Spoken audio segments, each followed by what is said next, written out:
umeze kose ni mwiza nuko ngukumeze ngiye birananura yewe se urabona urandeba ugasanga ndi wakintu wabura mwana yakwemera wagicuti igikeri ntabwo yanyemera kuri nyamabondo ahubwo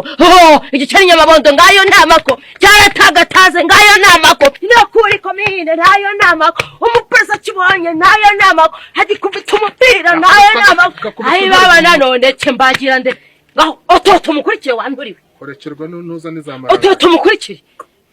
ukora sikori zose yakwemera tegereza raturanye ni wabo wahera komeza ucuragure wakarara ugenye karara ubose cyangwa urakarara mu mutima w'inzuki baraduhangane cyangwa urare mu yakugura uruho abandi babonera ubuntu wanduriwe wangegerawe ngegera akazi nawe karwari ndamo gifuga hahire kwishyura umva reka nkubwire uragasabwa n'ipyisi yabarawe iyo mvuna muheto y'ipyisi niyo yansabye arantwaye inshyira mu isenga ryayo yagakubitwa n'inkuba ngiyo arewe surabe mabuno ugenda uzunguza wagira ngo ni amadegede yaboze umenye ko wavuye iwanyu ntayifika hambira